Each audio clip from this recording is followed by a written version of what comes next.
আসসালামু আলাইকুম রহমতুল্লাহ। আজ ৩রা অক্টোবর ২০২৪। আমরা আছি মসজিদে নববীর উত্তর পাশে হযরত আবু বকর সিদ্দিক রাদিয়াল্লাহু তাআলা আনহুর মসজিদের সামনে। আবু বকর সিদ্দিক রাদিয়াল্লাহু তাআলা আনহু উনি ইসলামের প্রথম খলিফা। যে হুজুর পাক সাল্লাল্লাহু আলাইহি সাল্লামের ইন্তেকালের পর পুরা মুসলিম বিশ্ব সমস্ত সাহাবা একরাম একমত হয়ে হযরত আবু বকর সিদ্দিক রাদিয়াল্লাহু তাআলা আনহুকে খলিফা বানিয়েছিলেন।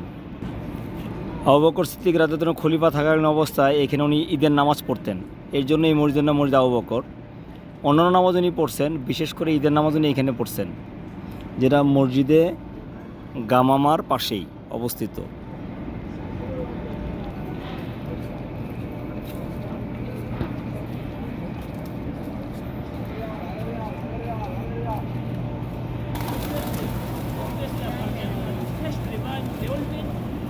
হুজুর পাক সাল্লাল্লাহু আলাইহি সাল্লামের সাহাবাদের মধ্যে সর্বপ্রথম সাহাবী যিনি ঈমান গ্রহণ করছেন, হুজুর পাক সাল্লাল্লাহু আলাইহি সাল্লামের বেশিরভাগ সফরসঙ্গী ছিলেন এবং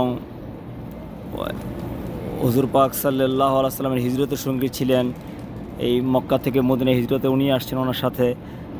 শুধু এতটুকুই না, হুজুর পাক সাল্লাল্লাহু আলাইহি সাল্লাম উনি জীবিত থাকাকালীন অবস্থার মধ্যে আবু বকর সিদ্দিক রাদিয়াল্লাহু তাআলার পিছনে নামাজও পড়ছেন এবং হুজুর পাক সাল্লাল্লাহু আলাইহি সাল্লামের প্রিয়তমা স্ত্রী আম্মা জান আয়েশা সিদ্দিকা রাদিয়াল্লাহু তাআলার বাবা হুজুর পাক সাল্লাল্লাহু আলাইহি সাল্লাম বয়সে ওনার 1-2 বছরের বড় হইলেও আবু বকর যদিও বড়, তারপর ওনারা বন্ধুর মতো ছিলেন, সব বিষয় শেয়ার করতেন। আবু বকর সিদ্দিক রাদিয়াল্লাহু তাআলা আনহু শরীয়তের বিধান জিন্দা করার জন্য একেবারে মজবুত ছিলেন। এমনকি যখন হুজুর পাক সাল্লাল্লাহু আলাইহি ওয়াসাল্লাম ইন্তেকালের পরে সবাই বলল যে আমরা যাকাত দিব না, ওই সময় আবু বকর সিদ্দিক রাদিয়াল্লাহু তাআলা আনহু জামাত বানাইলেন। জামাত বানানোর পরে উনি বললেন যারা যাকাত দিবে না বলছে তাদের কাছ থেকে তো উট তো নিব উটের রশি সহকারে নিব। এবং যখন ভণ্ড নবীর আবির্ভাব হলো আমাদের নবীজি ইন্তেকালের পরে, এই ভণ্ড নবীর আবির্ভাব এটা নির্মূল করার জন্য আবু বকর সিদ্দিক রাদিয়াল্লাহু তাআলার ভূমিকা অন্যতম। হুজুর পাক সাল্লাল্লাহু আলাইহি ওয়াসাল্লাম যখন ইন্তেকাল করলেন তখন তার দাফন কাফন কোথায় হবে, সবাই বেহুশ। তখন আবু বকর সিদ্দিক রাদিয়াল্লাহু তাআলা আনহুই ফয়সালা করছিলেন যে না, আমাদের নবী তো একজন মানুষ মাত্র, তার ইন্তেকাল অবশ্যই হবে। আমরা যারা ইবাদত করি আল্লাহ, উনি তো জীবিত আছেন। এরপরে সাহাবীদের হুঁশ ফিরছেন, এরপর একে একে সাহাবীরা জানাজার নামাজ আদায় করছেন। আমরা মসজিদে আবু বকরের ভিতরের অংশ আছে, এখন এটা ভিতরের অংশ।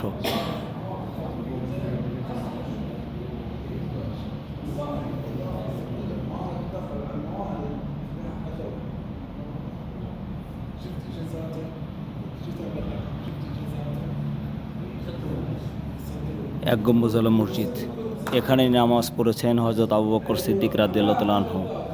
জান্নাতি সাহাবীদের মধ্যে সর্বপ্রথম যিনি সাহাবী উনি হচ্ছেন আবু বকর সিদ্দিক রাদিয়াল্লাহু তাআলা আনহু। দিনের আমল, রাতের আমল, জিহাদের আমল, শরীয়তের বিধির আমল, সব আমলের মধ্যে নাম্বার 1 ছিলেন আবু বকর সিদ্দিক রাদিয়াল্লাহু তাআলা আনহু। আল্লাহ তাআলা আমাদেরকে ওনার যে মসজিদে নামাজ পড়ার দেখার তৌফিক দান করলেন। সৌদি আরবের হেজাজের মদিনা শহর থেকে মোহাম্মদ সেলিম মোল্লা, মিরপুর 1, ঢাকা 1216।